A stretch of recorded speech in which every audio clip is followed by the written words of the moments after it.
कोई auto taxi नहीं मिल रही है, लिफ्ट मिलेगी प्लीज? जाना कहाँ है? थोड़ा आगे कॉस्ट्यूम मार्ग, प्लीज सर। आजा बैठ जा। Thank you so much. Bag में क्या है, छुरा है या बंदूक? दोनों है, एक छोटा चाकू है, एक देसी कट्टा है भरा हुआ। तो तुम कुछ बहाना देखकर गाड़ी रुकवा दोगे, मैं उतरूंगा, तुम उतरोगे, फिर मौका देखकर मुझे मार डालोगे और सब कुछ लूट लोगे, कार भी। प्लान तो यही है। खतरा हमेशा अप्रत्याशित कोनों से आता है। जब हम किसी की मदद करने की सोचते हैं तब हमारे दिमाग में ना तो मदद मांगने वाले के प्रति कोई शक होता है और ना ही जेब में आत्म संरक्षण के लिए कोई हथियार। लेकिन क्या हम मदद मांगने वाले के दिमाग में या बैग में झांक सकते हैं, खासकर तब जब वो कोई अजनबी हो? हम ये कतई नहीं कह रहे कि किसी अजनबी की हेल्प मत करो, लेकिन जो भी करो सतर्क होकर करो। पहले अपनी जिंदगी को महफूज कर लिया जाए, फिर किसी अजनबी की सहायता।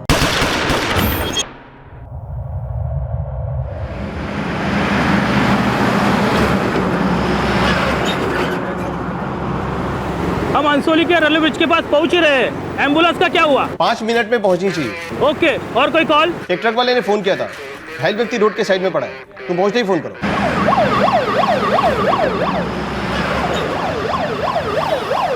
सुभाष पाटिल नाम है, ड्राइविंग लाइसेंस, अंबरनाथ का एड्रेस।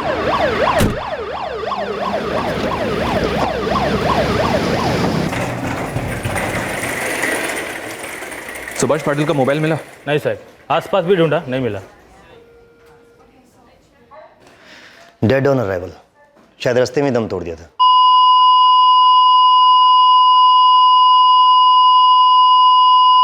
अंबरनाथ का एड्रेस है, फैमिली को इन्फॉर्म कर दो, तब तक मैं केस दर्ज करता हूँ।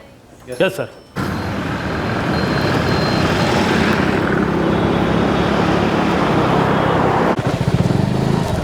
रुक रुक रुक।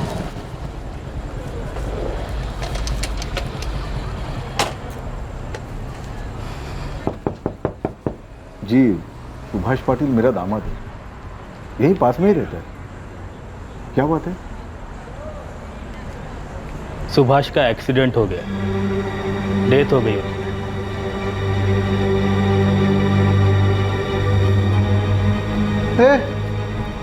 शुभ्रा, काय झालं हो?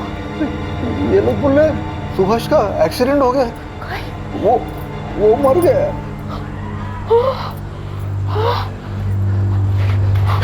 शुभ्रा, वीरचंद भाई शाह एक इन्विटेशन कार्ड देके गए थे, वो देखा आपने कहीं? मुझे दिया था? नहीं, वो कार्ड नैना, मुझे दिया था। तूने खाना नहीं खाया अभी तक? कहीं मिल जल्दी खा। नहीं देख तेरे बाबा अभी शिकायत लगा चुके।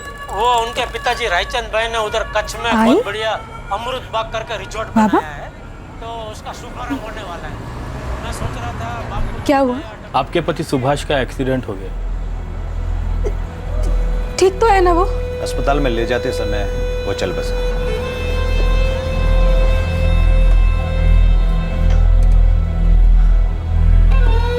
जान्हवी! मला काय झालं तुला? जान्हवी उठ, जान्हवी।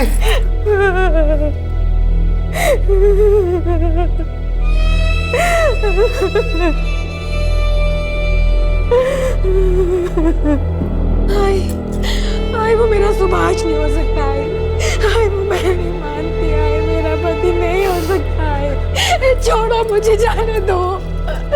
आई बोलो नहीं, सांभार का स्वतःला पोरी सांभार। सुभाष नहीं है वो, सुभाष नहीं है। साहब ये एक्सीडेंट कहाँ पर हुआ? अंसोली नागा के रेलवे ब्रिज के पास। वैसे एक ना जी, आपका दामाद काम क्या करता था? ड्राइवर था, मेरी पिकअप वैन चलाता था। कोई डिलीवरी थी उसकी उस तरफ? एक ना जी। हाँ, मैंने पूछा उसकी कोई डिलीवरी थी उस तरफ? हाँ, वो सिलवासा जाने वाला था पिकअप के लिए। पिकअप? लेकिन हमें तो कोई वैन नहीं मिली। Pickup van? नहीं सर, वो तो अकेला रोड पर पड़ा हुआ मिला, हमें लगा हिट एंड रन केस है। कोई वैन नहीं मिली। ऐसे कैसे हो सकता है साहब? मेरी बात हुई थी सुभाष से शाम को 5:30 बजे। बाबा मैं सिलवासा के लिए निकल रहा हूँ, एक पिकअप मिला है। आता सिलवासाला चाललास? अरे 5:30 हो रहे, घर लौटते लौटते 1-1:30 बज जाएंगे। बाबा मैं वो चाय की दुकान पे रुका था, वहाँ पे एक पार्टी मिल गई। उन्होंने कहा कि आज के आज ही सिलवासा से प्लाई उठाना है, 2,500 रुपए दे रहे हैं बाबा। ठीक है, तो एक काम कर, पहले जानवी को फोन करके बता देना लेट होगा करके। बाबा आप आई को बोलिए ना जाह्नवी को बोलने के लिए, उसका फोन नहीं लग रहा है। हाँ ठीक है, शुभ्रा चली जाएगी बताने। पक्का शाम को 5:30 बजे उसकी आपसे बात हुई थी? हाँ साहब, पिकअप और डिलीवरी का तो धंधा है हमारा। मेरा दामाद और मैं एक साथ काम करते थे। अब आगे जाके सब कुछ वही संभालने वाला था।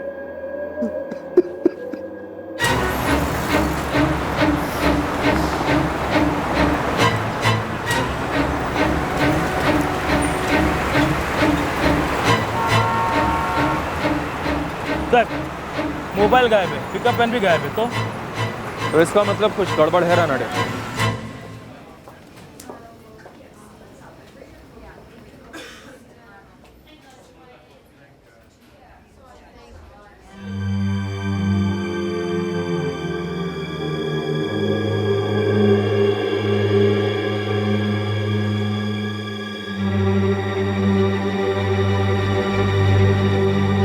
पुलिस को लगा था कि सुभाष पाटिल की मौत एक हिट एंड रन केस है, लेकिन एक्सीडेंट स्पॉट पर उसका मोबाइल फोन और उसकी पिकअप वैन नहीं मिले थे। शायद वो दोनों चुराए गए थे और अब पुलिस को संदेह होने लगा कि ये एक एक्सीडेंट नहीं बल्कि मर्डर केस है।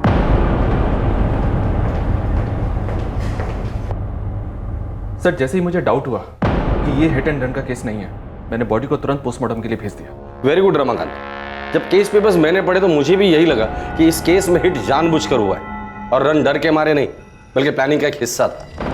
बढ़ेगा विक्टिम का मोबाइल ट्रैकिंग पे डाल दो। भंडारी पता लगाओ पिकअप वैन है कहाँ।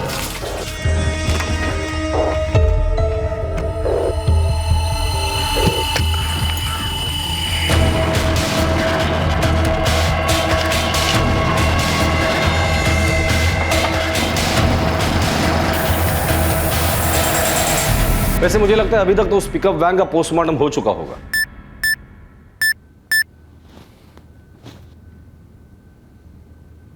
हॉस्पिटल से मैसेज है सर, बॉडी का पोस्टमार्टम हो गया है। मुझे लगता है ये पोस्टमार्टम रिपोर्ट हमारे मर्डर वाले एंगल को सपोर्ट करेगी। Ramakant thank you very much.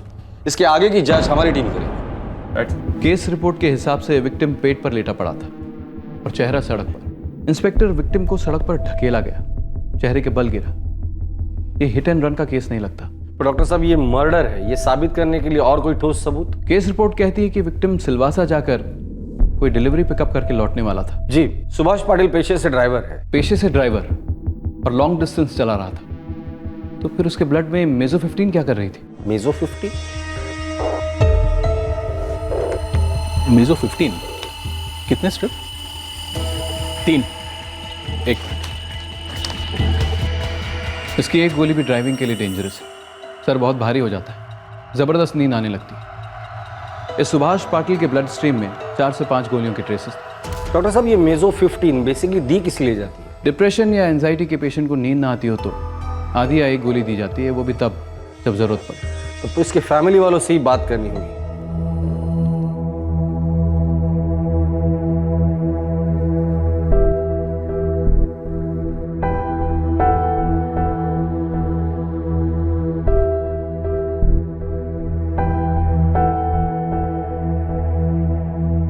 Subhash बिल्कुल ठीक था, और अगर उसे नींद की गोली लेनी थी तो वो ड्राइविंग करते वक्त क्यों लेगा? एकनाथ जी हमें 99% डाउट है कि आपके दामाद सुभाष का मर्डर हुआ है। मर्डर?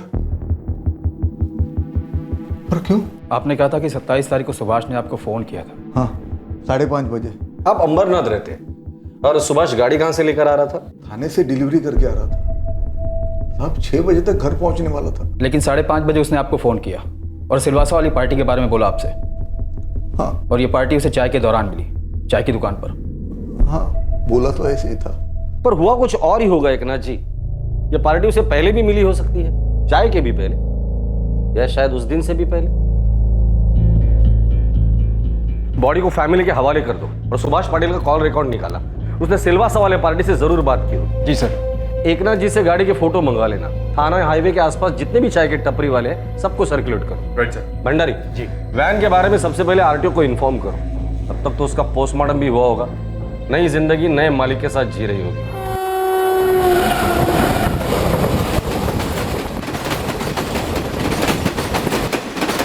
अम्मा यार क्या कर रहे हो तुम लोग, जल्दी करो।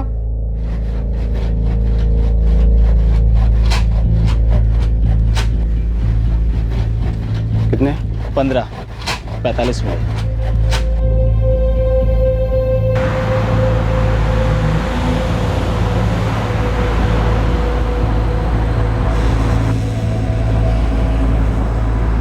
आया था साहब, ये आया था।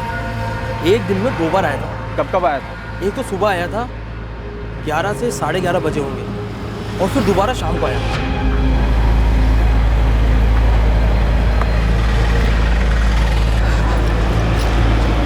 अरे एक चाय देना और अदरक मार के देना। हाँ हाँ बिल्कुल, बैठो। इस आदमी का मर्डर हुआ है। हे राम, उसी दिन हुआ जब यहाँ से निकला, फिर अंसोली नाके के रेलवे ब्रिज के पास मारा गया। साहब मैं सच बोल रहा हूँ, मुझे इसके बारे में कुछ भी नहीं मालूम। उस दिन वो यहाँ किसी के साथ बैठा था, बात कर रहा था किसी के साथ। 2 जन होते तो शायद मैं बता देता। उस दिन आया तो ये अकेला था, उतना पक्का है साहब।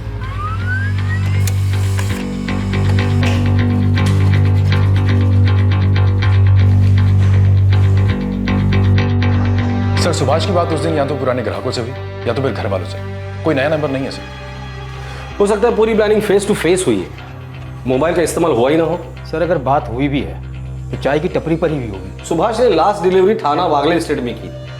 ऐसा भी तो हो सकता है कि थाना और कल्याण के बीच उसे कोई मिला हो। वागले स्टेट के डिलीवरी पॉइंट पर बात की थी मैंने, पर वहां पर भी किसी को कुछ नहीं पता था। एक काम करो, छोटी सी भी छोटी अगर लीड मिलती है तो उसे टाइट करो, किसी को भी मत छोड़ना, घर वाले, ससुर, बीवी, सबको। सर सुभाष के मोबाइल फोन को IMEI ट्रैकिंग पर डाल दिया है। वाडेकर, स्टेट के सारे पुलिस स्टेशन को इस केस के डिटेल्स भेज दो। पुलिस ऑफिसर चैट ग्रुप में भी ये बात शेयर करो। MP, गुजरात और कर्नाटक उन पुलिस स्टेशन को भी इन्फॉर्म करो। इस सुभाष पाटिल को बड़े धोखे से मारा है। बड़ी प्लानिंग नजर आ रही है मुझे। सर RT और चोरी की गाड़ियों के खबरियों को भी अलर्ट कर दिया मैंने। गुड। अगर ये गाड़ी ट्रेस होती है ना तो ये खुद ब खुद हमें कातिल तक लेकर जाएगी।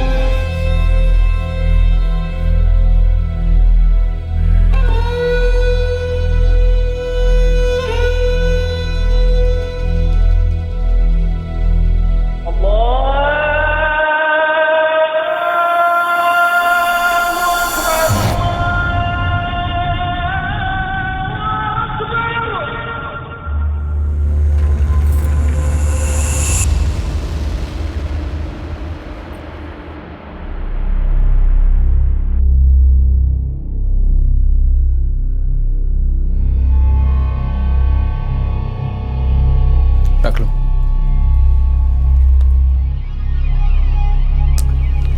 अरे रे मेरा बेटा, आजो आजो। देखो अब्बू क्या लाए। आजा मेरा बेटा। कैसी लगी? अच्छा अब्बू, सिनेमा जाएंगे? नहीं मेरी जान, फिर कभी। आज अब्बू को वापस जाना है। क्या वापस जाना है? मतलब वापस मुंबई। मजाक कर रहे हो ना? नहीं, पैसे देने आया था, जरूरी काम है। और इससे मेरी जान से मिलने आया था मैं।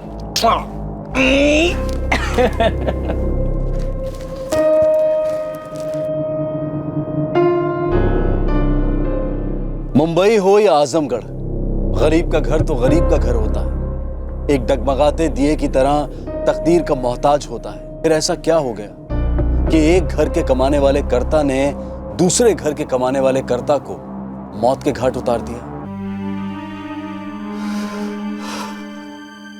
लेकिन अनुभव समझ में नहीं आ रहा है, मेरे सुभाष के किसके साथ क्या दुश्मनी थी। क्या पता पुरुषोत्तम जी, उसने कहा था 2500 रुपए मिल रहे हैं, सिलवासा डिलीवरी के लिए जाना है। मैंने हाँ कर दी, लेकिन मुझे क्या पता था कि वो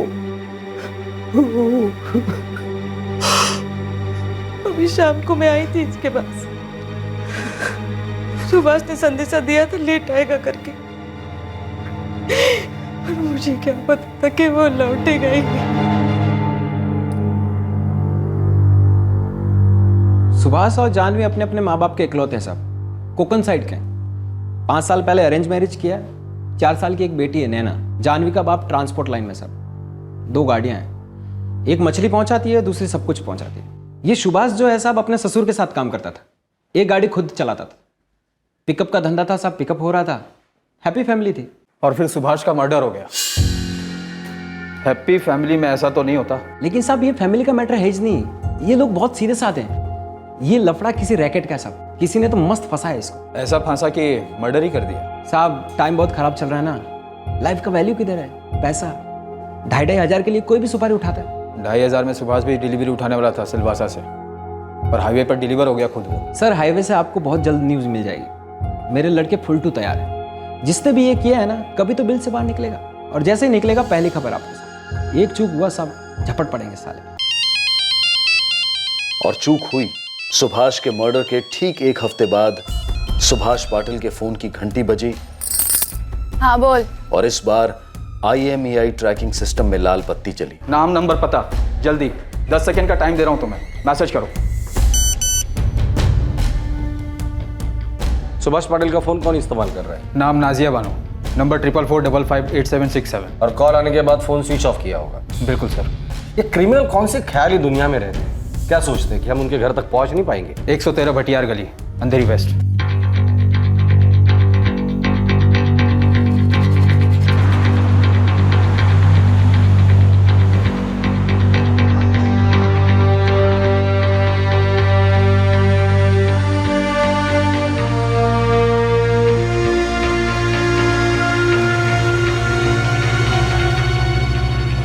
भटियार गली में लगता है 113 नंबर खोली बनी ही नहीं है। साहब 113 नंबर है ही नहीं तो सुनेंगे कैसा? नाजिया बानो, ये नाम कभी सुना है इस इलाके में? साहब लाखों में एक नाम तो है नहीं, ऊपर से चौल है, हजारों लोग रहते हैं, 50 एक नाजिया तो मिलेगी मिलेगी। एड्रेस फर्जी है तो नाम भी शायद फर्जी हो सकता है, लेकिन इंस्ट्रूमेंट में लगा सिम कार्ड शायद फर्जी नाम और एड्रेस के बावजूद असली है। Right sir. वाडेकर, इस नंबर से किए गए और इस नंबर पर आए हुए सारे कॉल्स की कुंडली मुझे चाहिए।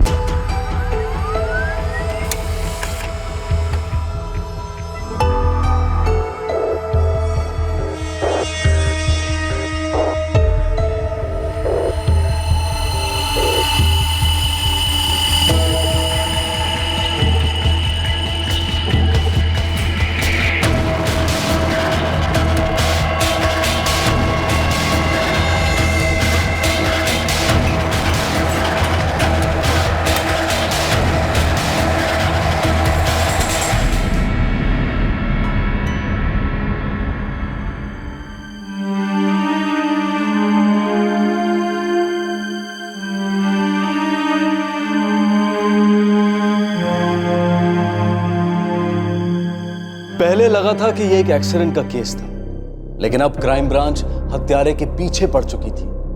सुभाष पाटिल का मोबाइल इंस्ट्रूमेंट एक महिला इस्तेमाल कर रही थी। कौन थी ये महिला और आखिर ये हत्या किस वजह से हुई थी? योगेश खड़से। ये लास्ट कॉलर को योगेश खड़से है सर, जिसने इस नंबर पर 4445588767 पर नाजिया बानो को फोन किया था, जो सुभाष पाटिल का इंस्ट्रूमेंट यूज कर रही है। इस योगेश खड़से के फोन्स बराबर नाजिया को आते जाते हैं सर। इस योगेश खड़से से हमें पता चल सकता है कि ये फर्जी एड्रेस वाली नाजिया बानो की असलियत क्या है।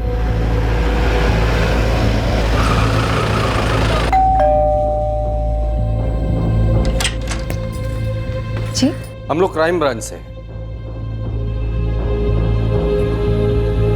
योगेश जी। जी? ये नाजिया बानो कौन है? नाजिया? जी मुझे नहीं पता कौन है, और ये नाम भी आज मैं पहली बार ही सुना।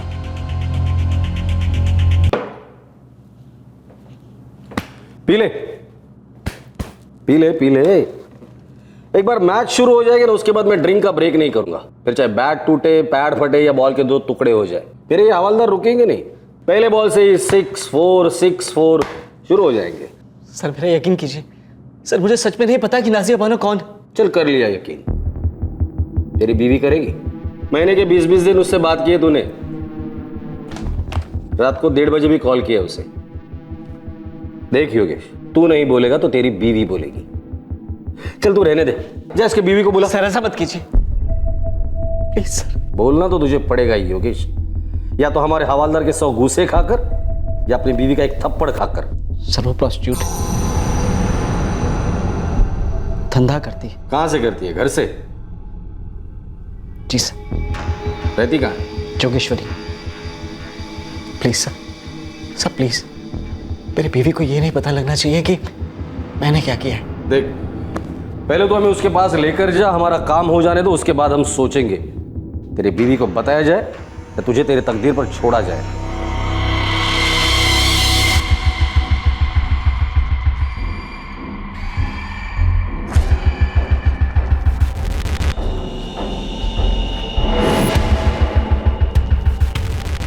सर वो वहां ऊपर।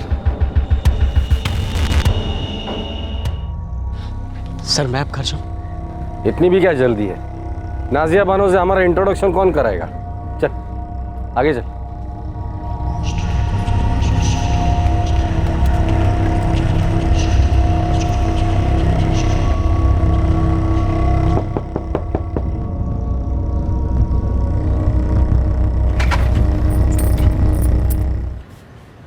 क्या है?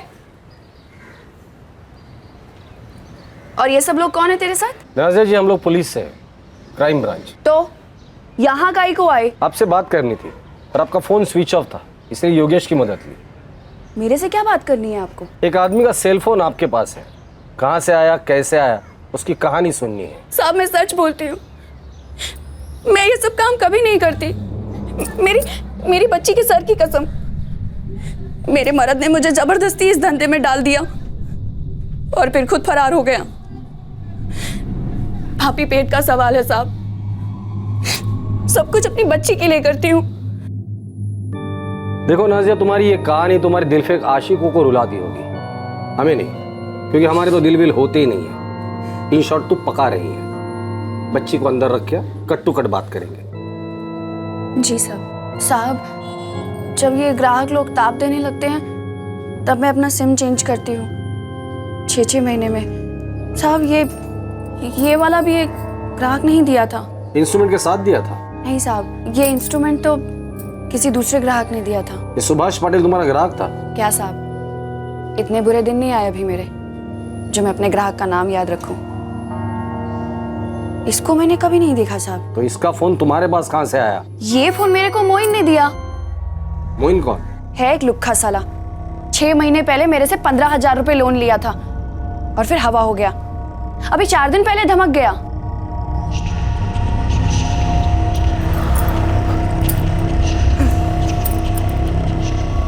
मोइन 6 महीने हो गए हैं। अगले हफ्ते दे दूंगा तेरे 15,000 रुपए। पिछले 4 बार से तू यही बोल रहा है। मैं तेरे को बैठने दी ये सोचकर कि तू मेरा पैसा लौटाएगा। पिछली बार का 4,000, टोटल हुआ 19,000 और आज का मिला के 20,000। टीवी वाली बात मत कर। आलू प्याज 2 रुपए का पुदीना। मजे करने आता हूँ साली, दिमाग का दही नगर। वाह रे वाह, मजे तू करे हाँ, और खैरात मैं करूं। नवाब थे ना मेरे दादा परदादा। इस घर का किराया, मेरी बच्ची की स्कूल की फीस, आलू प्याज, 2 रुपए का पुदीना, इस सब का इंतजाम करके गया ना मेरे लिए। ऊपर से मेरे 15,000 रुपए लेकर बैठा है। शर्म कर शर्म। ये ले, बेच दियो। 2,000 रुपए का होगा, अगले हफ्ते दे दूंगा तेरे 20,000 रुपए। ये मोबाइल फोन किसका है? तेरे पास जितने लोग आते हैं उनकी बीवी का नाम पता है तेरे को? माँ का, बेटी का? मेरे को तो अपने ग्राहक का नाम ही याद नहीं रहता। रख ले इसे, आज से तेरा। अच्छा कुछ खिलाए पिलाएगी? भूख लगी है। अबे ओ, ये पतियों वाली हरकतें यहाँ नहीं चलेगी, समझा ना? कुछ भी नहीं है अभी, बनाना पड़ेगा। हाँ रहने दे, बनाना पड़ेगा। अच्छी स्टोरी है पर बात जमी नहीं। फोन क्यों ऑफ रखा था? मोइन ने कहा था ताकि तू पकड़ी ना जाए। नहीं साहब, महीने के 5 दिन मैं भी धंधे से ऑफ रहती हूँ। देख नाजिया, तेरा धंधा, तेरे ग्राहक, तू जाने। इस वक्त तुम्हारे हाथ में जो मोबाइल है, 4 दिन पहले उसके मालिक का मर्डर हुआ है। साहब मैं सच बोलती हूँ, मेरी बच्ची के सर की कसम, मैं इस बारे में कुछ नहीं जानती। मैंने कुछ नहीं किया। इस वक्त मोइन कहाँ है? वो मुझे नहीं मालूम साहब। मोइन का नंबर दे। साहब उसका नंबर इसी मोबाइल में है, आप खुद ही निकाल लो। ये The number you have called is currently switched off. Switch off है। कह रहे मोइन करता क्या है? साहब एक बार पूछा तो बोला कि मैकेनिक है और दूसरी बार बोला कि ट्रैवल एजेंसी है। उसके बाद कभी नहीं पूछा साहब। हमें पूरा शक है कि इस सुभाष पाटिल का मर्डर तेरे मोइन ने किया है। हमें मोइन चाहिए, दिला दे। 2 लेडी कांस्टेबल लगा देता हूँ सर इस पर नज़र रखने के लिए। कड़ी नज़र रखने के लिए बोलो, बहुत शातिर औरत है ये। सर मोइन की लीड तो मिल गई पर मोटिव की लीड नहीं मिल पा रही है। मतलब एक पिकअप वैन, एक मोबाइल के लिए इतनी प्लानिंग से मर्डर। हो सकता है कोई पर्सनल एंगल हो, लेकिन सर दोनों की दुनिया बहुत अलग है। लेकिन ये दुनिया छोटी भी तो बहुत है। पर्सनल नहीं, पैसा नहीं, तो फिर क्या बचा? जी नहीं, कातिल का पता नहीं चला है, लेकिन एक आदमी के बारे में पता चला है। सुभाष का कोई मोइन नाम का दोस्त या दुश्मन था। कौन है मोइन? सुभाष का मोबाइल फोन ट्रैक हो गया है, वो किसी मोइन के पास था। फिलहाल के लिए बस इतना ही पता चला है। किसी अपने को खोने का दुख और आक्रोश कई गुना बढ़ जाता है जब किसी ने उसकी जान ली हो और रिश्तेदारों को कारण तक पता नहीं होता। इस केस का एकमात्र संदिग्ध एक रहस्यमय ढाल के पीछे दुबक कर बैठा था, पुलिस की नजर से ओझल था, लेकिन कब तक?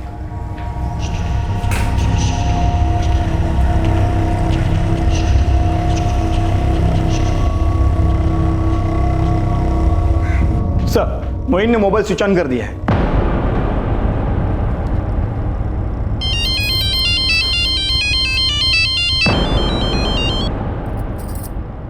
जी साहब बोलिए। मोइन का फोन स्विच ऑन हुआ है नाजिया, अभी के अभी उसे अपने घर बुला फोन करके। मोइन का मोबाइल लोकेशन भाईंदर दिखा रहा है सर। अब उसका लोकेशन चाहे चांद पर दिखाए, हम ऐसा जाल बिछाएंगे कि वो खुद चलकर हमारे पास आएगा।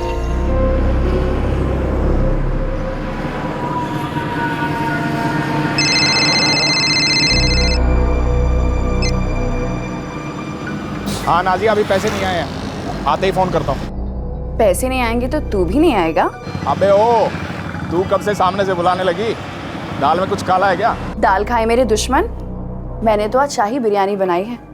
पिछली बार जब तू आया था तब खाने में कुछ था नहीं, आज बिरयानी बनाई है, सोचा तुझे फोन करूं। बड़ी मस्त बनी है, बोल खाएगा? हाँ लेकिन बैठूंगा नहीं, क्या ना पैसे नहीं है। मैं तुझे बुला रही हूँ ना सामने से, क्या पैसे वैसे लगा रखा है? तू तो बस ये बता कब तक आएगा? 3 बजे तक आऊंगा, चलेगा? हाँ चलेगा, लेकिन ये बीवियों माफिक भूखी नहीं बैठने वाली मैं। हाँ मैं खा रही हूँ, तू आएगा तो तेरे लिए परोस दूंगी। चल रखती हूँ।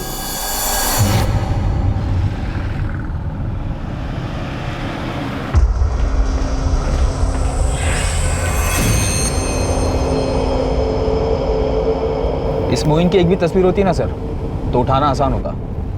अंधेरी गले में शिकार करने जा रहे हैं हम लोग, हमारे साथ पहली बार थोड़ी हो रहा है, देख लेंगे।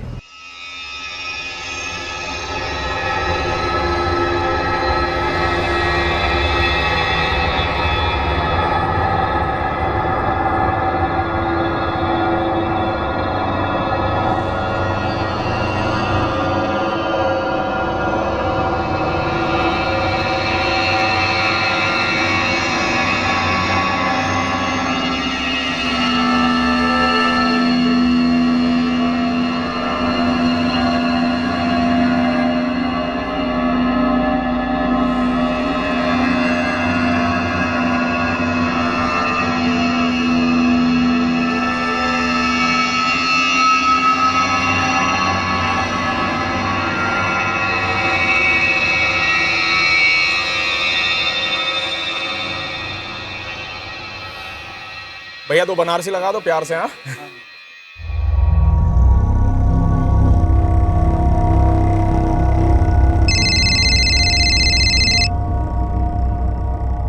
हाँ बोला। मोइन का सेल लोकेशन नाजिया के घर के पास बता रहा है, पहुंच गया है वो। हम लोग भी पहुंच गए हैं, उसी का वेट कर रहे हैं। ये मोइन एक हिस्ट्री शीटर है, पिछले साल टेम्पो लूटा था इसने, जेल हुई थी इसे, लेकिन अब बेल पे बाहर है। अरे तो उसका फोटो जल्द से जल्द अपनी टीम के मोबाइल पे सेंड करो ना, जल्दी। भाई जो थोड़ा जल्दी करेंगे।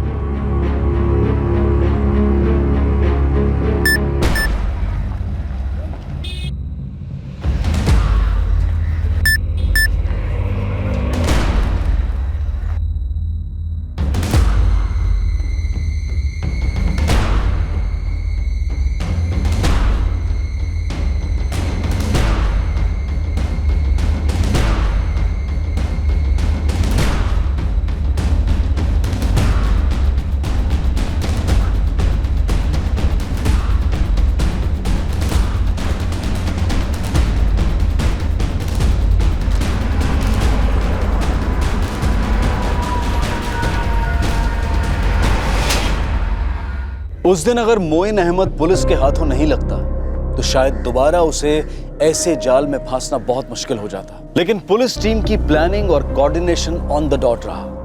मोइन अब उनके लॉकअप में था और लॉकअप में मोइन ने अपने जुर्म का चिट्ठा खोला। 2 साल पहले मोइन ने एक टेम्पो लूटा था। टेम्पो ड्राइवर को दवाइयां खिलाकर बेहोश कर दिया गया था। 1 साल बाद मोइन ने एक टूरिस्ट गाड़ी लूट ली थी। वही मोडस ऑपरेंडी अपनाई गई। ड्राइवर को बेहोश कर दिया गया था। मोइन के 2 साथीदार थे। एक था फर्नीचर वाला दानिश सिद्दीकी और दूसरा था motor mechanic Imran Pathan.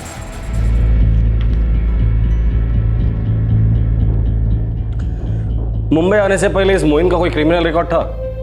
Sir, Azamgarh police से बात हुई। उन्होंने पता किया कि मोइन एक गैराज में मैकेनिक था, चुपचाप काम करता था और घर चला जाता था।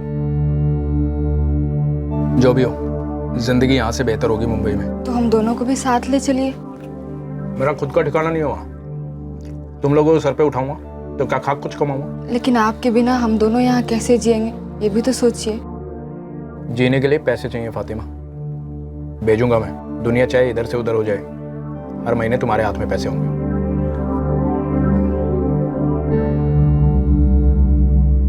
उसी दौरान सुभाष भी ड्राइविंग सीखकर अपने ससुर एकनाथ के साथ काम करने लगा था। मेरी गाड़ी, मेरी गाड़ी। जाह्नवी, तुम देखती जाओ, अगले 2-4 सालों में हमारी 4-5 गाड़ियां होंगी, ड्राइवर होंगे और अपनी जिंदगी इस कार की तरह अच्छे से स्पीड पकड़ लेगी। लेकिन उसकी क्या दुश्मनी थी उनसे? उसने क्यों मारा उन्हें? ना दुश्मनी थी ना दोस्ती, दोनों अजनबी थे एक दूसरे से। तो फिर क्यों? ये तेरा पहला शिकार था जो 4-4 मेजो 15 खाने के बाद भी बेहोश नहीं हुआ था, बराबर ना?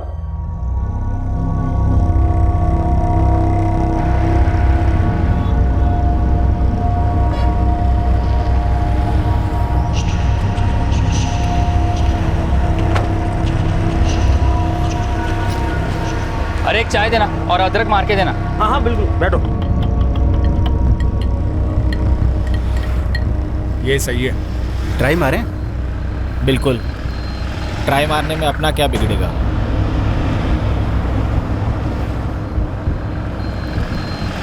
सुनो भाई। हाँ डिलीवरी करते हो? हाँ हाँ करता हूँ ना, लेकिन अभी नहीं कर पाऊंगा। सिलवासा से प्लाई विराट छोड़नी है। रात हो जाएगी परवाह नहीं, पर आज के आज 2000 रुपये मिलेंगे। देखो ऐसा है कि मुझे अभी डिलीवरी करने के लिए ठाणा जाना है। यहाँ पर वापस आते आते 5:30 बजेंगे। सही है, तब तक हम लोग भी यहाँ पहुँच जाएंगे। ठीक है। और हाँ, 2000 में काम नहीं होगा, 3000 रुपये लूँगा। 3000 ज़्यादा है यार। ठीक है, 2500 रुपये लूँगा, लेकिन उससे 1 पैसा कम नहीं। मंजूर? हाँ चलेगा। ठीक है, ठीक है, मिलते हैं यहाँ पे।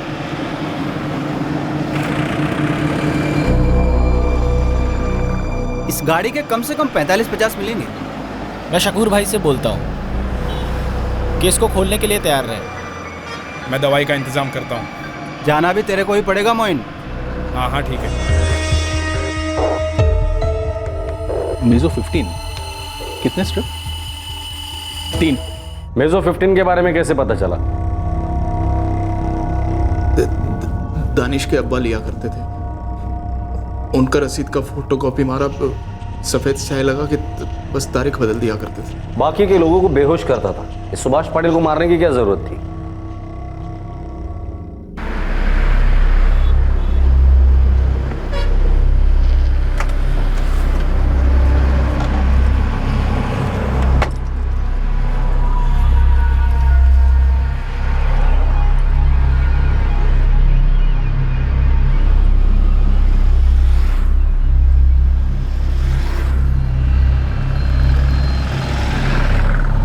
सॉरी भाई, लेट हो गया।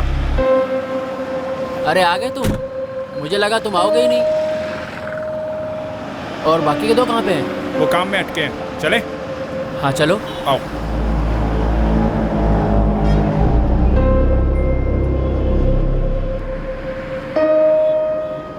बाबा मैं सिलवासा के लिए निकल रहा हूँ।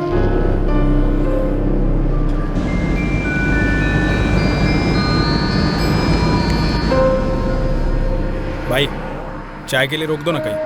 अरे लेकिन अभी आधे घंटे पहले तो चाय पी थी। भाई मैंने नहीं पी थी ना, लेट हो गया था। रोक दो यार कहीं, बड़ी सुस्ती आ रही है। एक तुम भी मार लेना।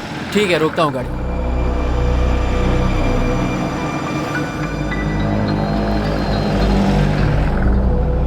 काका, हमेशा की तरह इस बार भी मोइन ने अपने शिकार को गाड़ी में ही बैठने के लिए कहा और वो खुद चाय लेने गया।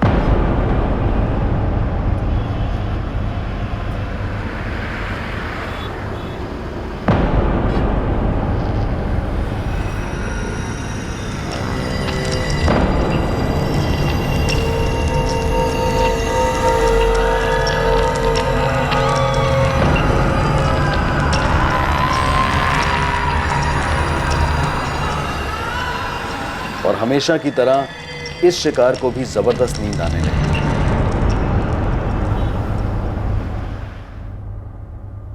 हमें गाड़ी रोकनी पड़ी। सुभाष बेहोश हो रहा था? नहीं, वो उल्टियां करने लगा था।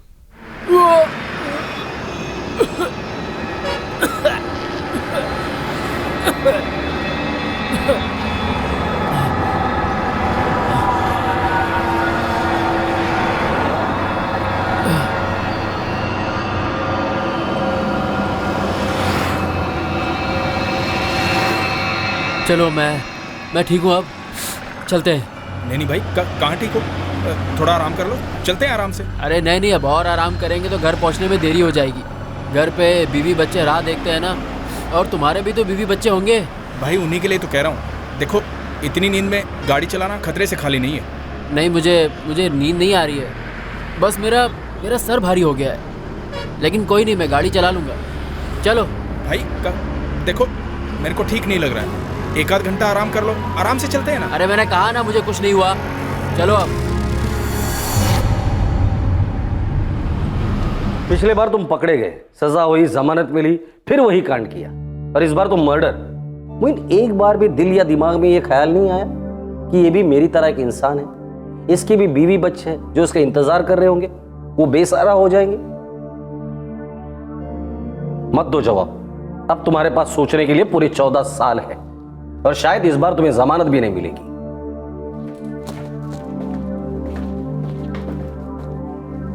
उस दिन वो लोग पहली बार मिले थे। हमारी गाड़ी के नीचे सुभाष को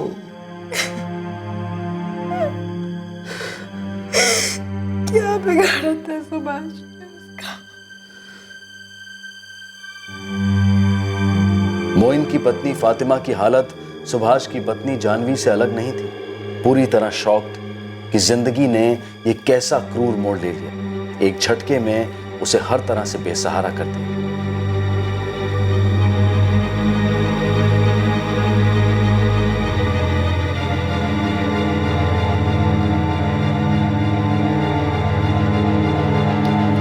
चोरी की पिकअप वैन खरीदने के जुर्म में पुलिस ने ओशीवारा के मैकेनिक शकूर अली को गिरफ्तार कर लिया है, लेकिन वैन अभी ट्रेस होनी बाकी है। मोइन, इमरान और दानिश को आईपीसी की धारा 302 के तहत हत्या और धारा 395 के तहत डकैती के चार्जेस में बुक किया गया है।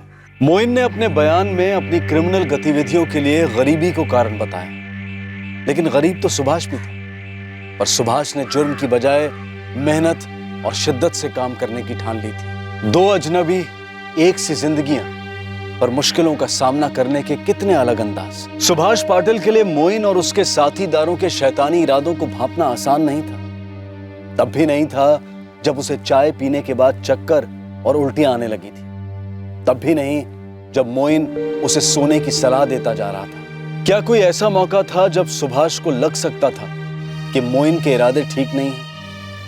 खतरा हमेशा अप्रत्याशित होता है, अचानक होता है। कोशिश हमारी यही रहनी चाहिए कि हम उस खतरे पर रिएक्ट तुरंत करें और सोच समझ कर करें। यह आसान नहीं है, पर है तो जिंदगी और मौत का सवाल। एक काम कर बेटा, पकड़ के रख उस लड़के को, हाथ से जाने मत दे उसे। पापा, वो मुझसे शादी करने के लिए तैयार ही नहीं है। तो तैयार कर उसे, जान से मारने की धमकी दे उसे।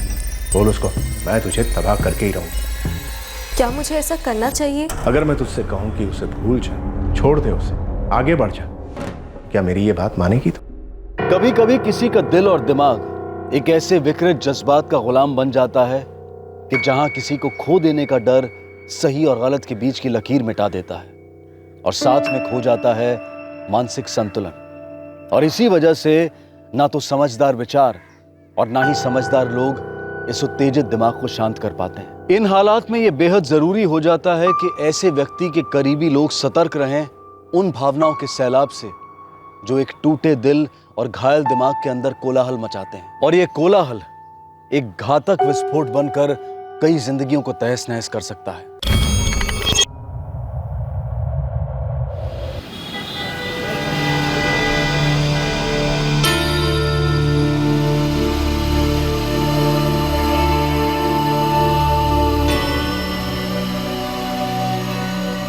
हार पसंद आया बेटी? ठीक है। अच्छा प्रीति, तू इस शादी से आलोक से खुश तो है ना? हाँ पापा।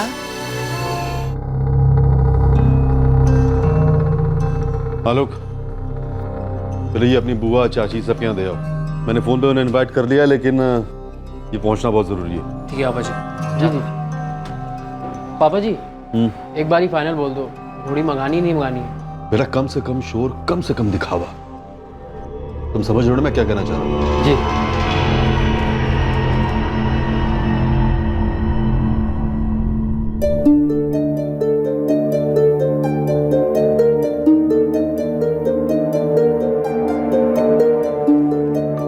नमिता, नाश्ता तो करके जाओ।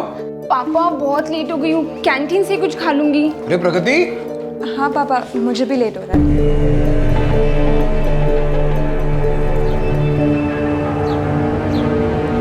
कोई स्लो मोशन, थोड़ा जल्दी चल यार। अगर रिक्शे चले गए ना तो बैलगाड़ी भी नहीं मिलेगी।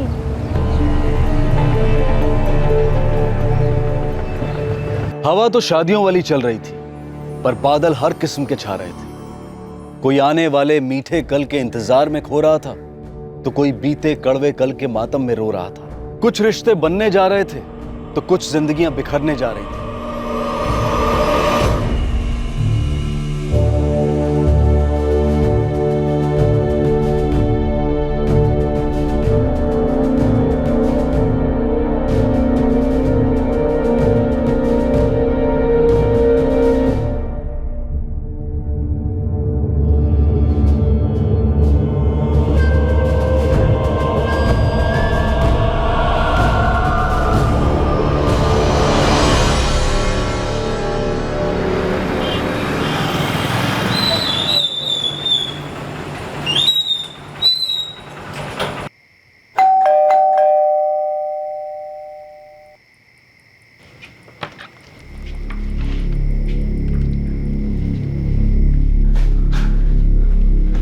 अभी तक स्विच ऑफ है। नहीं, कोई मुझे भी बताएगा क्या हुआ है?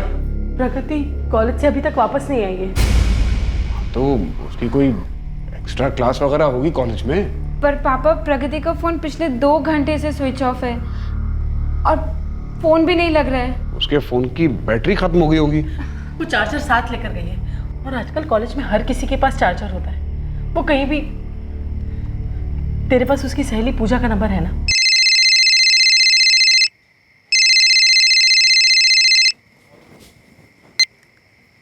हाँ नमिता दीदी बोलिए। पूजा तू घर पर है? हाँ दीदी, मैं तो घर पे ही हूँ। क्यों, क्या हुआ? प्रगति कहाँ पर है? कहाँ है मतलब? प्रगति कॉलेज से अभी तक घर नहीं लौटी है। ऐसे कैसे? वो दोपहर के 2 बजे निकल चुकी थी कॉलेज से। पर तू जा कहाँ रही है? बस एक छोटा सा काम है, लेकिन इम्पोर्टेंट है। ऐसा कौन सा इम्पोर्टेंट काम है जो तुम मुझे नहीं बता सकती? अरे यार, कल आके बताऊंगी ना। चल बाय। Okay bye. वो किसके साथ गई है, कहाँ पर गई है, कुछ बता कर गई है वो? नहीं, कुछ नहीं बताया दीदी। माँ पूजा कह रही है कि प्रगति कॉलेज से 2 बजे ही निकल गई है किसी काम से, पर कहाँ पर गई है, किसके साथ गई है, उसे भी नहीं पता। कुछ तो सही नहीं है।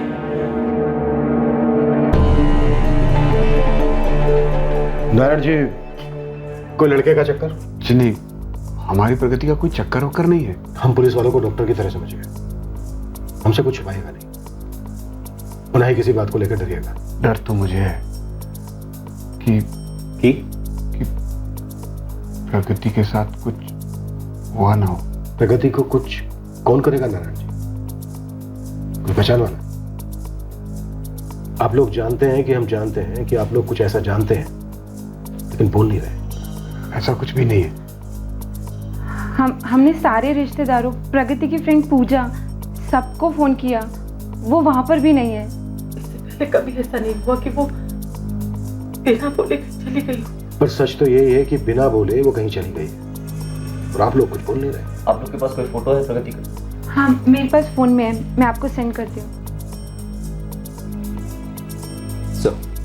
राजपूत, ये फैमिली जब अपना मुंह खोलेगी तब खोलेगी, लेकिन हम अपना खाता खोलते हैं। नाम प्रगति नारायण राठौड़, उम्र 22 साल। एलएमएस कॉलेज से दोपहर 2 बजे निकली थी, उसके बाद से लापता है। हर पेट्रोल टीम को इन्फॉर्म करो, इलाके के सभी हॉस्पिटल्स में चेक करो, सबको फुल अलर्ट पे रखो। फोटोग्राफ्स और बाकी डिटेल सभी थानों में भेजी जा रही है। मुझे डाउट है शायद ये लड़की अपनी मर्जी से किसी के साथ कहीं चली गई। सर, फैमिलीज ये क्यों नहीं समझती कि बात छुपाने से बात और बिगड़ सकती है? राजपूत, इन 3 शब्दों ने न जाने कितने लोगों को खामोश कर रखा है, और ये 3 शब्द हैं, लोग क्या कहेंगे।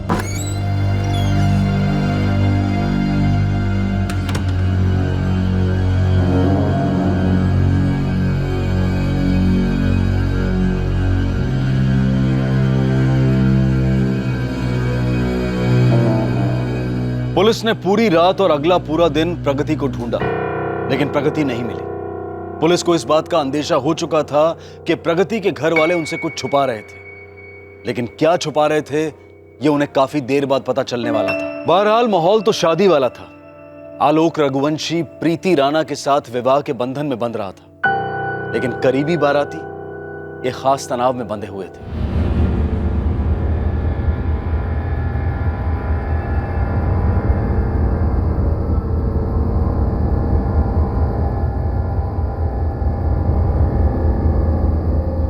चले 2 मिनट बस। अरे पिछले 10 मिनट से 2-2 मिनट हो रहे हैं तुम्हारे, सब इंतजार कर रहे हैं। चलो।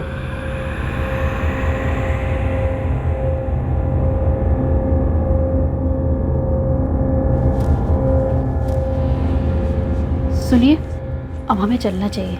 हाँ, चले बलदेव। हाँ देवर जी, विकास कहीं दिखाई नहीं दे रहा। उसे किसी काम से बाहर भेजा है, आ जाएगा। वो सीधा लड़की वालों के घर पहुंच जाएगा।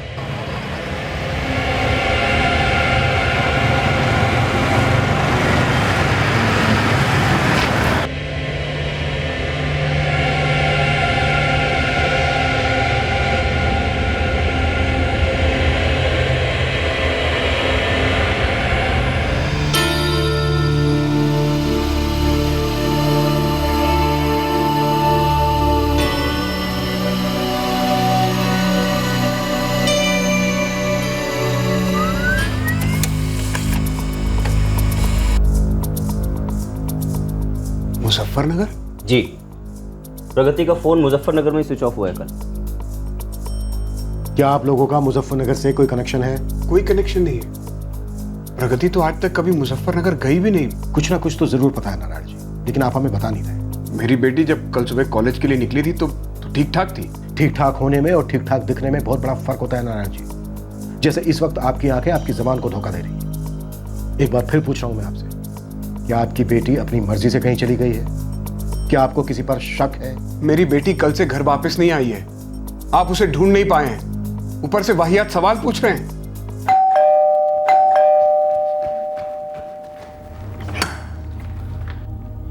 पापा, प्रगति, कुछ पता चला उसका? कहाँ है प्रगति? इसमें कोई शक नहीं था कि परिवार की दीवारों में कई राज छिपे थे और परिवार वाले एक दूसरे से भी भेद रख रहे थे। प्रगति के पिता नारायण ने 8 मार्च की रात को किसी को फोन कर प्रगति के बारे में पूछताछ की थी।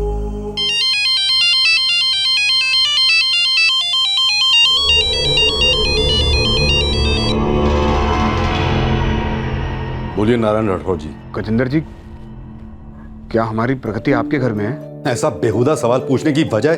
कॉलेज से घर नहीं लौटी है मेरी बेटी। कल मेरे बेटे आलोक की शादी है। टेंशन की कमी नहीं है हमारे घर में भी। आप टेंशन की बात कर रहे हैं? आपके बेटे का घर बस रहा है और यहाँ मेरी बेटी की जिंदगी और इज्जत दोनों खतरे में है। आपकी बेटी मेरे घर पर नहीं है और कुछ। आलोक, आलोक!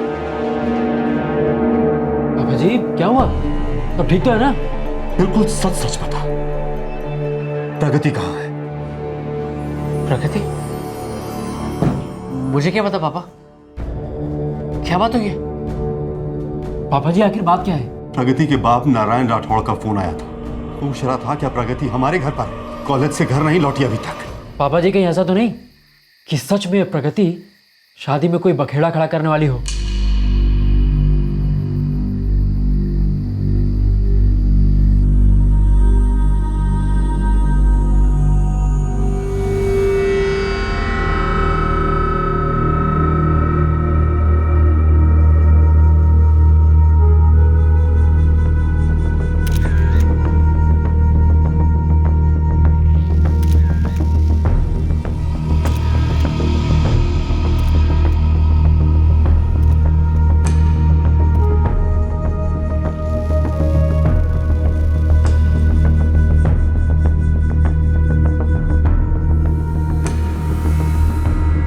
प्रगति की कॉलेज की फ्रेंड का क्या नाम बताया था मिसेस नारायण राठौड़ ने? पूजा सर। लगता है बाप को छुपा रहा है, तो बेटी ने भी जरूर कुछ ना कुछ बाप से छुपाया होगा जो उसने अपनी फ्रेंड को बताया होगा। बुलाओ इस पूजा को। मुझे नहीं पता सर प्रगति किसके साथ गई थी, बस इतना कहा कि उसे कुछ काम है। ऐसा कौन सा इंपॉर्टेंट काम है जो तुम मुझे नहीं बता सकती? अरे यार कल आके बताऊंगी ना। प्रगति के बॉयफ्रेंड का नाम क्या है पूजा? बॉयफ्रेंड? वो नाम क्या है बॉयफ्रेंड का? प्रगति किसी के साथ गई थी ना? सर उनका तो टूट चुका था। किनका टूट चुका था? प्रगति और आलोक। पूरा नाम? आलोक रघुवंशी। कौन है आलोक रघुवंशी? सर लगभग 9 महीने पहले मुझे एक SMS आया था। UP XX622M गाड़ी का नंबर है, लड़के का नाम आलोक रघुवंशी। तुमने अपनी फ्रेंड को मेरा नाम और कार का नंबर टेक्स्ट कर दिया ना? हाँ तो इतना टेंशन में क्यों? कुछ भी, मैं कोई टेंशन में नहीं। तो फिर अपना नाम क्यों नहीं बता रही हो? क्या करोगे मेरा नाम जानकर?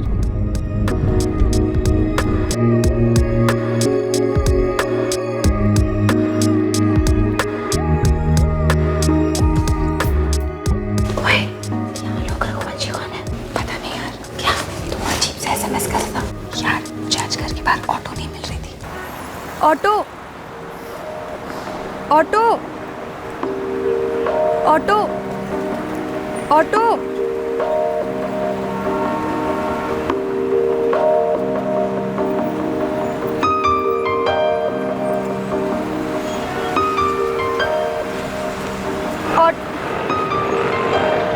हाय, कहीं छोड़ दो आपको? No thanks. पीक टाइम है, ऑटो मिलेगा नहीं और आप बस मिलेगी तो चढ़ नहीं पाओगे। आ जाओ। नहीं ऐसा ना, मैं मैनेज कर लूँगी। थैंक्स। अरे इट्स ओके, मैं खाने जाऊंगा आपको। आ जाओ।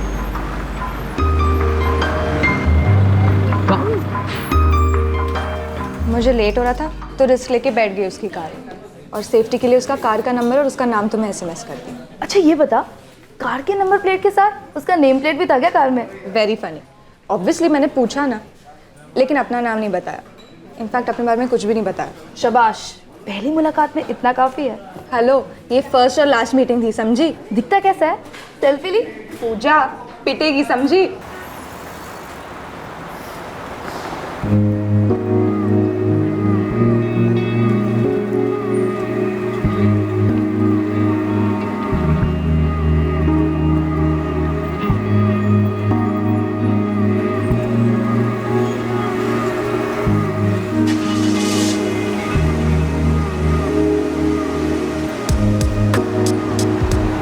हाय स्ट्रेंजर, आपको मेरा नाम मालूम है, आपको मेरी कार का नंबर ही मालूम है, इनफैक्ट आपकी फ्रेंड को भी मेरे बारे में सब कुछ मालूम है, तो इस हिसाब से मैं बिल्कुल सेफ हुआ। आप जो कर रहे हो ना, इसे स्टॉकिंग कहते हैं, पीछा करना। एक तो मैं सामने से लिफ्ट ऑफर कर रहा हूँ और आप इसे स्टॉकिंग बोल रहे हो। ओह, आप सबके लिए ऐसे फ्री टैक्सी सर्विस देते हैं? और आप सबसे ऐसी टेढ़े मुंह बात करते हो। स्ट्रेंजर, इतना प्यारा फेस है आपका, तो स्माइल करती हो कि नहीं?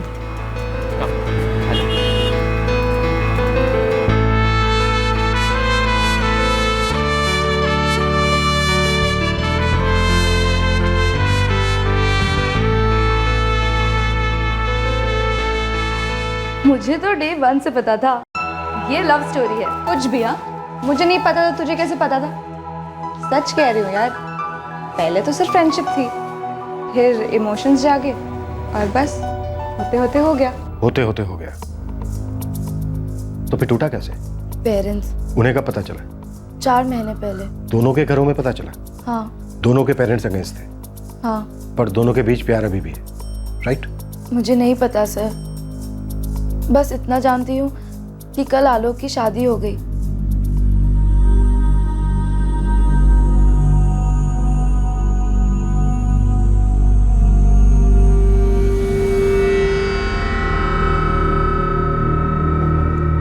प्रगति डिस्टर्ब तो ही होगी।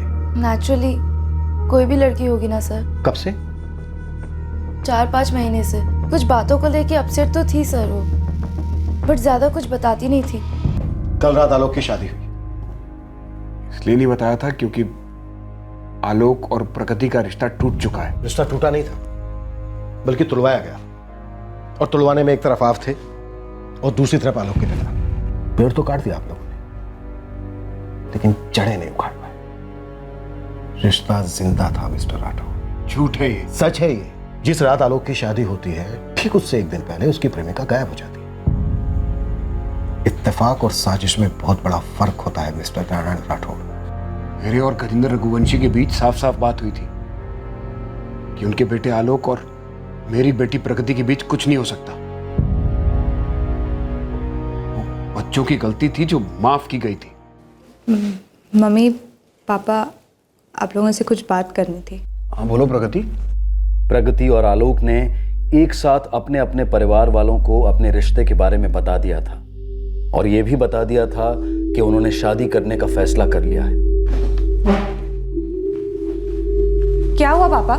गलत हुआ प्रगति, बहुत गलत हुआ। गजेंद्र रघुवंशी के बेटे के साथ तुम्हारा कुछ नहीं हो सकता। चुन चुन कर तुझे नारायण ठाकुर की लड़की मिली और कोई नहीं।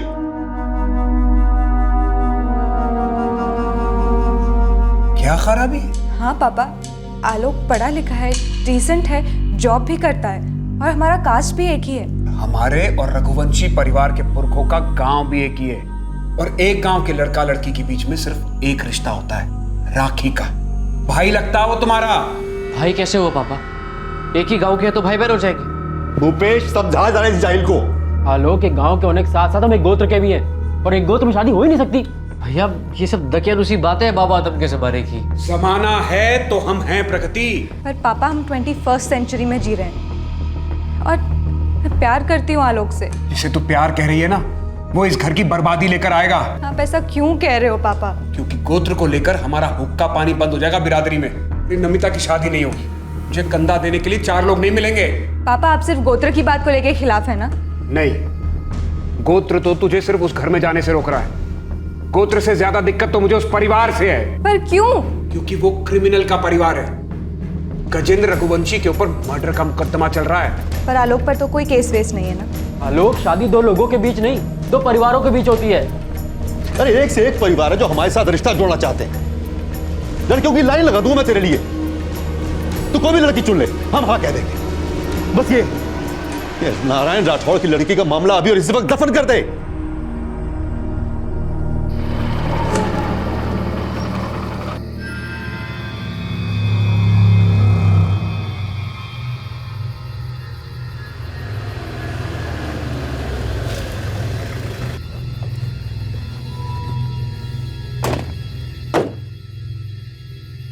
बच्चों से अनजाने में गलती हो गई गजेंद्र जी। आप ठीक कह रहे नारायण जी, हमें भी वही लगता है। शायद गलती हमारी है, परंपराएं और संस्कार ठीक से सिखा नहीं पाए अपने बच्चों को। देर से पर दुरुस्त है नारायण जी।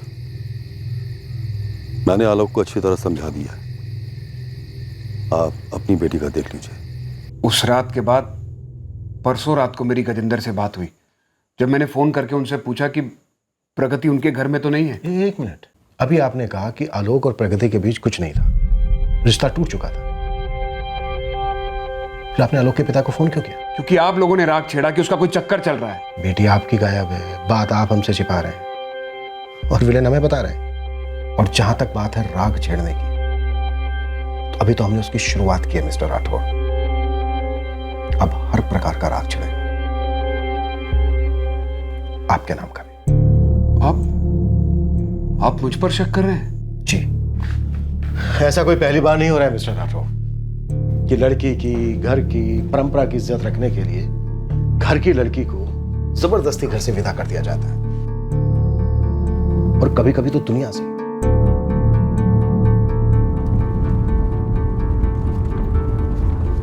सर, प्रगति और आलोक के कॉल रिकॉर्ड साफ दिखाते हैं कि ये दोनों एक दूसरे के टच में थे। प्रगति के गायब होने से एक दिन पहले यानी 7 मार्च तक मैक्सिमम कॉल्स और SMS एक्सचेंज हुए दोनों के बीच। कुछ टूटा उटा नहीं था।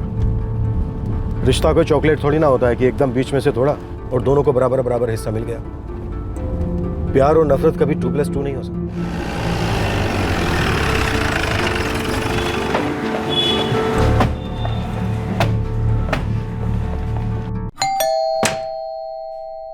हमें आलोक रघुवंशी से बात करनी है। आलोक तो घर पे नहीं है सर।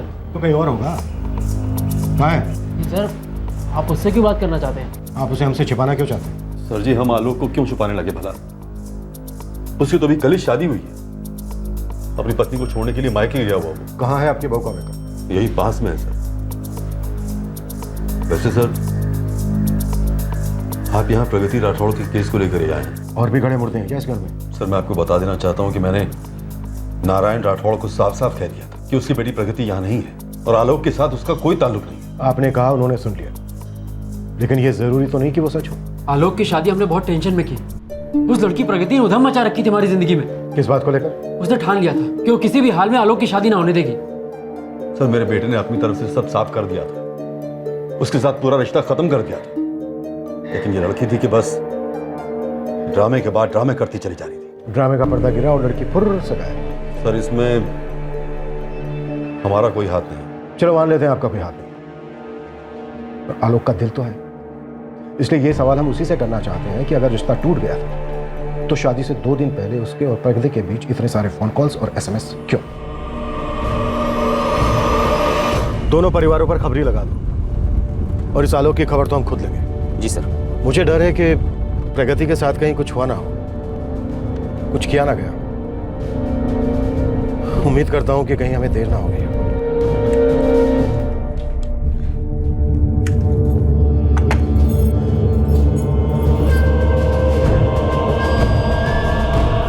क्या हुआ? कुछ नहीं, मैं अभी आता हूँ। अरे लेकिन नाश्ता जा कहाँ रहे हैं आप?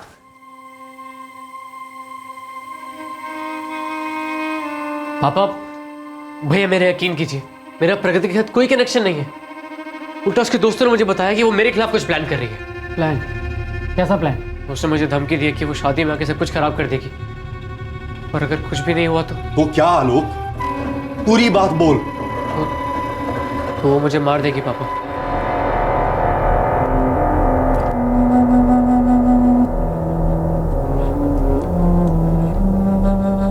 मिलने जुलने का तो हम पता करेंगे ही, लेकिन पिछले 9 महीने में शादी के 2 दिन पहले तक डेली तुम्हारी फोन और SMS पर बातें हुई हैं। तो फिर ये सहेलियों के थ्रू फिल्मी धमकियां क्यों दी गई? सर, एक बार जब हमारी फैमिली ने मैं ना बोल दिया था, उसके बाद फोन कॉल्स पे, SMS पे जितनी भी बातें हुई हैं, उसमें मैंने सिर्फ उसे यही समझाया है कि अब सब भूल जाओ। पर उसने मेरी बात सुनी नहीं सर कभी। एक बार हमारी शादी हो जाएगी ना आलोक, तो हमारी फैमिलीज अपने आप मान जाएंगी। चलो 1 मिनट के लिए मान लिया कि हमारी फैमिलीज मान जाएंगी, लेकिन ये बिरादरी कभी नहीं मानेगी। अरे हम लोग तो कहीं भी जाके मुंबई दिल्ली अपना मुंह छुपा लेंगे, लेकिन हमारी फैमिलीज वो अपना मुंह कहाँ छुपाएंगी? ब्रेक ऑफ करना चाहते हो? हमारे दिल का ब्रेकअप तो कभी नहीं हो सकता। पर क्या हम अपनी फैमिलीज को ब्रेक करके एक रह पाएंगे? देखो, हम लोग माने या ना माने, लेकिन ये गोत्र, ये गांव, ये बिरादरी, ये सब मायने रखता है। तो तुमने मेरा नाम पूछने से पहले मेरा गांव या गोत्र क्यों नहीं पूछा? आलोक, ये प्यार है, कोई ड्रेस या शर्ट नहीं है ना कि फिट नहीं आ रही तो शॉपिंग मॉल में लौटा दी। जरा सी मैली हो गई, फट गई तो रख दिया कबर्ड के अंदर हमेशा के लिए। लेकिन अगर वो शर्ट या ड्रेस फिट ही ना आए तो हम क्या करेंगे प्रगति? हम उसे नहीं पहनेंगे ना, उसे कबर्ड में ही रख देंगे। वो चाहे मैली ना हो, चाहे फटी ना हो, वो रहेगी तो कबर्ड में ही। और हम दूसरों की तरफ एक नई शर्ट लाके पहन लेंगे जिसकी फिटिंग बिल्कुल परफेक्ट है। तुम किसी और के पास जाने की बात कर रहे हो? किसी और की आंखों में देख सकोगे एक सेकंड के लिए भी? किसी और की सांसें, किसी और की हंसी, किसी और के सपने देख सकोगे? मुझसे तो नहीं होगा, नेवर। सर मैं उसके टच में इसलिए था क्योंकि मैं उसको अपने से दूर करने की कोशिश कर रहा था। तुमने उसे अपनी शादी वाली बात बताई थी? हाँ सर, मैं नहीं बताया। तुम उसे देखने गए थे? तुमने हाँ कहा? उसका नाम? प्रीति राणा। सुंदर है, फैमिली को पसंद है। और तुम्हें? धोखा किया तुमने मेरे साथ। ये सरासर चीटिंग है। प्रकृति, चीटिंग होती तो मैं शादी के बाद बताता रहा। और चीटिंग नहीं होती तो एक बार पकड़ा हुआ हाथ छोड़ के नहीं जाते। ये तो हमारे हाथ कट जाते, हमारे परिवार बढ़ जाते। हम इतने खुदगर्ज कैसे हो सकते हैं? और हम दोनों के परिवार वाले, ये समाज में हमारे सब खुदगर्ज हो सकते हैं ना? हम तो मायने ही नहीं रखते, पूरी लाइफ रो रो के निकालेंगे क्या? मैं मानता हूँ किस्मत ने हमें बहुत घाव दिए, लेकिन उसको भरने के लिए इतनी बड़ी जिंदगी भी तो दी है ना। चलता, बाय, गुड लक।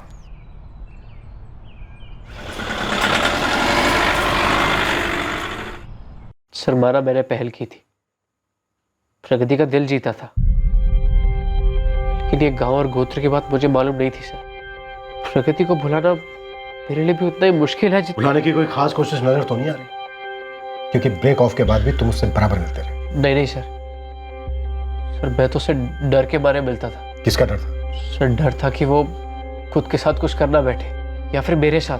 सर वो समझदारी खो बैठी थी, ब्रेकअप एक्सेप्ट नहीं कर रही थी। उसे पता था कि तुम्हारी शादी 9 मार्च को है? हाँ सर, और सर उसने धमकी भी दी थी कि वो शादी में आके हंगामा करेगी। सिर्फ 2 दिन बचे। हाँ। तुम मुझे इनवाइट कर रहे हो? सिर्फ बताने आए। जला रहे हो? देखो, जो सच है मैं तुम्हें सिर्फ वही बता रहा हूँ। सच्चाई तो ये है कि तुमने मेरा भरपूर इस्तेमाल किया और फैमिली के नाम पे मुझे कुचल के फेंक रहे हो आलोक। Use and throw. ये दुनिया का सबसे बड़ा झूठ। तो दुनिया को तय करने दो ना। मैं बिना इनविटेशन आऊंगी तुम्हारी शादी। तुम ऐसा कुछ नहीं करोगी, ये सब करके तुम अपनी और मेरी दोनों की जिंदगी डैमेज कर दोगी। मैं तो ऑलरेडी डैमेज्ड हूँ, तुमने जो डैमेज किया है मुझे। और सबको ये बात बताना जरूरी है ना? प्रगति देखो, तुम ये सब नहीं करोगी। वो तो शादी के दिन पता चलेगा। तुम्हारी वो प्रीति शीति जो भी उसका नाम, उसे भी मैं बताऊंगी कि तैयार रहो बेबी। आलोक आएगा, तुम्हें यूज करेगा और फिर आगे बढ़ने कहेगा। देखो देखो, मैं तुम्हारे हाथ जोड़ता हूँ, तुम्हारे पैर पड़ता हूँ। कोई जरूरत नहीं आलोक। अच्छा चलो, नहीं आती तुम्हारी शादी सच, लेकिन तुम मेरे मरने के बाद मुझसे मिलने नहीं आओगे। प्रॉमिस? प्रगति? क्या प्रगति? प्रगति सुसाइड नोट पे मैं तो साफ लिख दूंगी कि सबकी जिम्मेदार सिर्फ तुम हो। तुम मिस्टर आलोक रघुवंशी। हमारे SMS, ईमेल सब कुछ सेव्ड है। हनीमून तुम जेल में बिताना मेरी यादों के साथ। नहीं नहीं नहीं, नहीं प्रगति, देखो मैं यहाँ पे फाइनली बात करने आया था, हमारी रिलेशनशिप की हैप्पी एंडिंग करने आया था। Happy ending? मैं तो तुम्हारी मैरिज की हैप्पी बिगनिंग भी नहीं होने दूंगी। जीकर, मरकर या फिर मारकर मैं तुम्हारी लाइफ बर्बाद कर दूंगी। सर प्रगति के साथ मेरी आखिरी बार बात 8 तारीख को हुई थी, तब भी उसने मुझे धमकियां दी।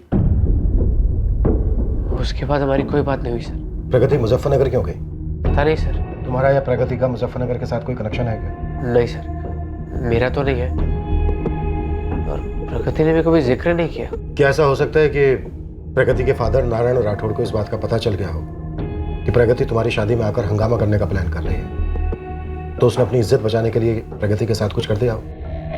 सॉरी सर, इस बारे में तो मैं कुछ नहीं बोल सकता हूँ। सुसाइड क्या होगा उसमें? सर मैं बस इतना विश करता हूँ कि वो ऐसा कुछ ना करे,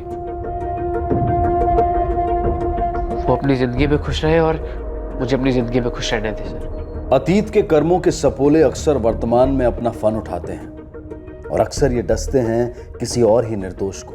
आलोक का अतीत नई दुल्हन प्रीति की जिंदगी में जहर घोलने जा रहा था। ये जहर आलोक और प्रगति से जुड़े हर घर में फैलने वाला था। प्रगति के अतीत के सारे पन्ने अब पुलिस के सामने खुल चुके थे, लेकिन आने वाले दिनों में कुछ ऐसे पत्ते खुले जिसने पुलिस को भी चौंका दिया। जनाब, इस आलोक रघुवंशी की एक गाड़ी है।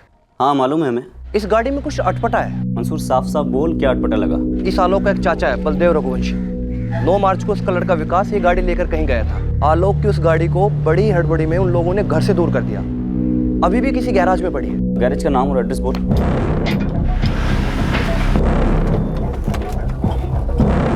नमस्ते सर। आप यहाँ कैसे? कुछ नहीं हुआ, वो आई। वो आई? कोई विकास रघुवंशी यहाँ अपनी व्हाइट कलर की गाड़ी छोड़कर गया है। नंबर है UP-XX622M। वो खड़ी है सामने सर, क्लीनिंग के लिए आई है। क्या क्या क्लीन हुआ अभी तक? सर अभी तक तो एक हाथ भी नहीं मारा है। हम हाथ मारते हैं।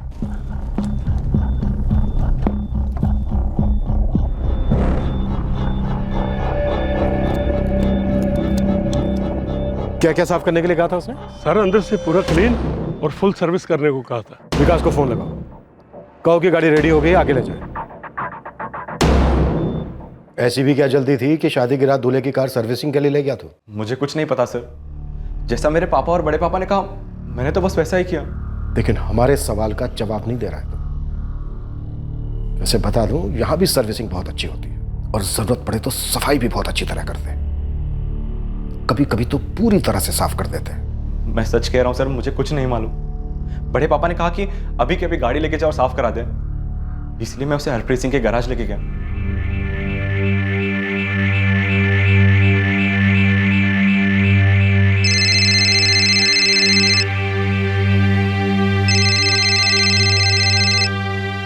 हाँ प्रीति।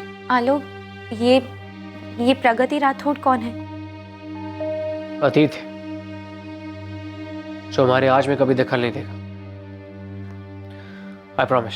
वापस लो अपना प्रॉमिस, क्योंकि ये प्रगति हमारी जिंदगी में अब आ चुकी है। क्या मतलब? मतलब तो कोई बन ही नहीं रहा। हम लोग हनीमून पे तो जा रहे हैं, लेकिन आलोक, मेरा जी बहुत घबरा रहा है। तुम इतना सोचो मत, मैंने पैकिंग कर ली है ऑलमोस्ट। तुमने कर ली? हाँ, कर तो ली है, पर पता नहीं, ऐसा लग रहा है कि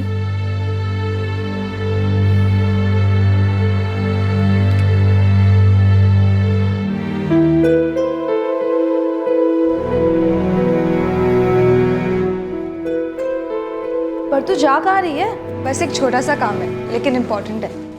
8 मार्च को दोपहर 2 बजे प्रगति ने लेक्चर्स बंक किए और जाकर आलोक से मिली।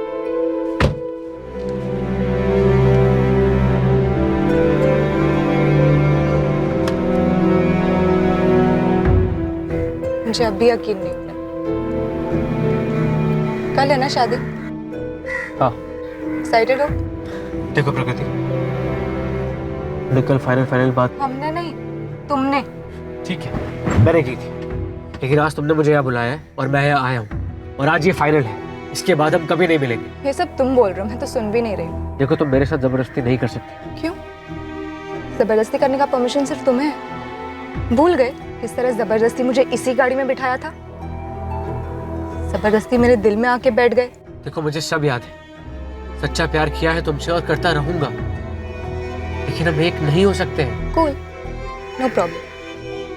लेकिन अगर तुमने किसी और के साथ एक होने की कोशिश की ना, तो मैं तुम्हें और उसे दोनों को आधा आधा कर दूं। एक कार्ड्स बांटने जा रहे हो ना? चल मैं भी चलती हूँ तुम्हारे साथ। देखते हैं कब तक तुम ये शादी वादी का ड्रामा करते हो।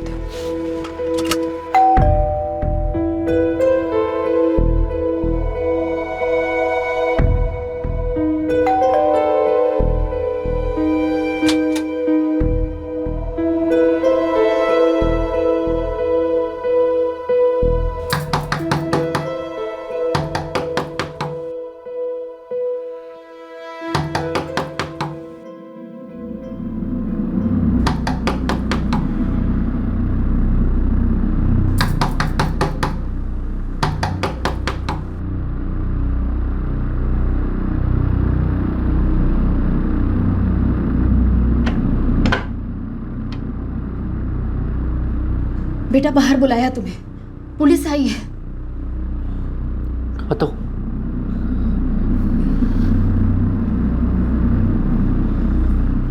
8 मार्च आओ। 8 मार्च को प्रगति के साथ तुम्हारी फोन पर एक बार बात, ऐसा कहा था? हाँ सर। गलत, क्योंकि 8 मार्च को तुम्हारी प्रगति के साथ सिर्फ फोन पर बात नहीं हुई थी, बल्कि तुम उससे मिले भी थे, और वो तुम्हारी आखिरी मीटिंग थी उसके साथ, क्योंकि अब तुम तो क्या, उससे कोई भी नहीं मिल पाएगा। सच कह रहा हूं ना? सर वो खून चूस रही थी मेरा।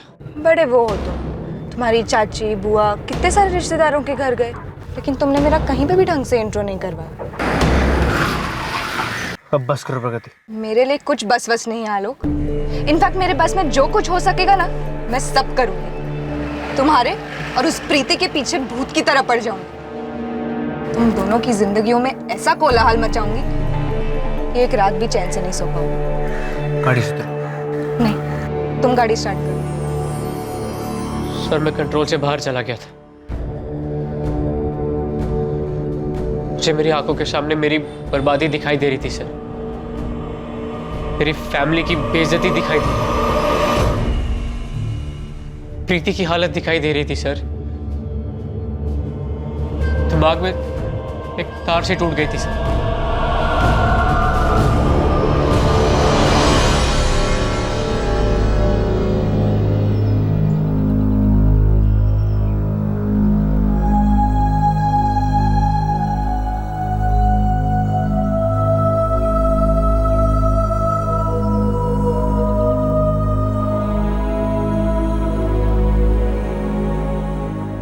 तो गजेंद्र रघुवंशी, आप ये पहले से जानते थे कि आपके बेटे ने क्या किया? 8 मार्च की रात को प्रगति के पिता नारायण ने जब आलोक के पिता गजेंद्र को प्रगति की जानकारी के बारे में फोन किया था, उसी रात गजेंद्र को प्रगति की असलियत का पता चल गया था। पापा, भैया, मुझसे गलती हो गई। गलती मतलब? प्रगति से ब्रेकअप के बाद भी मैं प्रगति से मिलता रहा। वो मुझे धमकाती आई है मिलने के लिए। परेशान कर रखा था उसने मुझे। तू जानता है वो कहाँ है? मैंने उसे मार डाला।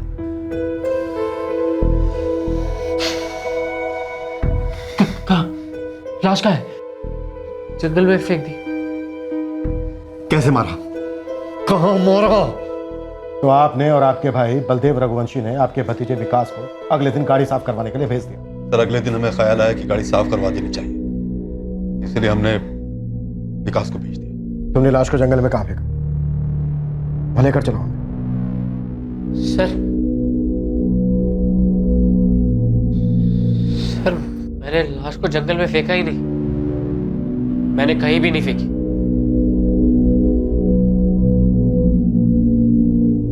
तो फिर लाश कहाँ है?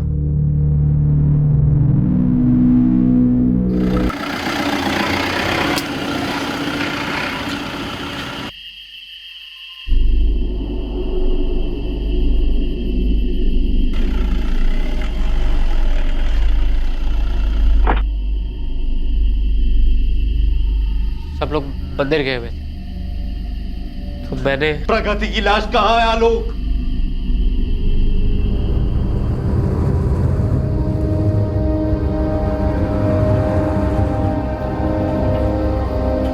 प्रगति की लाश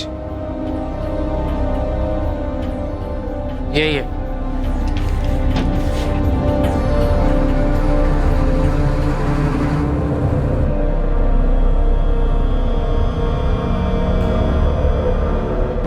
आलोक ने कबूल किया कि उसने प्रगति का फोन मुजफ्फरनगर के पास स्विच ऑफ करके फेंक दिया था। प्रीति, प्रीति दरवाजा खोलो बेटा। बेटा तुम्हें मेरी कसम, दरवाजा खोलो। आलोक की नई नवेली पत्नी प्रीति शौक के परे चली गई थी। प्रगति की सच्चाई उसे काफी भयंकर तरीके से पता चली थी। प्रगति के परिवार को दर्द और मायूसी के खामोश कोलाहल ने घेर लिया है।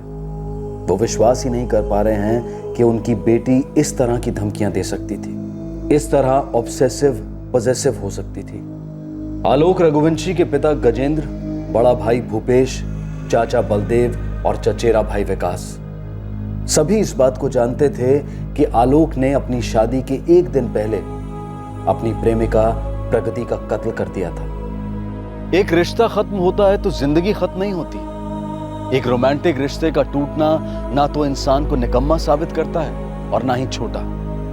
एक ब्रेकअप बस एक इशारा होता है कि जिंदगी में रोमांस के परे भी और कई खूबसूरत तोहफे हैं जिन्हें हमें पहचानना है, खोलना है और उनका पूरा लुत्फ उठाना है। रंजिशें, नफरतें, अधूरे रिश्ते, ये सभी दिलो दिमाग में नासूर बनकर छेद कर देते हैं जो होने देने की बिल्कुल ही जरूरत नहीं है। एक प्रेमी की दर्दनाक दगाबाजी हो या तकदीर का क्रूर मजाक, चाहे कितना भी डिप्रेशन हो, गुस्सा हो, लेकिन इस बात को कभी नहीं भूलना चाहिए कि ये एक फेज है, एक दौर है और हर दौर बीत जाता है। किसी भी सूरत में वो दौर, वो यादें, वो दर्द किसी की जिंदगी से ज्यादा अहम नहीं हो सकते, कभी नहीं हो सकते। इसी विचार के साथ मैं अनूप सोनी अब आपसे विदा लेता हूं। फिर मुलाकात होगी क्राइम पेट्रोल सतर्क में शुक्रवार को रात 10:30 बजे। तब तक सुरक्षित रहें और देखते रहें क्राइम पेट्रोल सतर्क। सबक एक को, सीख हम सबको। जय हिंद। क्राइम पेट्रोल के और भी दिलचस्प कहानी देखने के लिए हमारे चैनल को सब्सक्राइब करें और बेल आइकॉन दबाना न भूलें।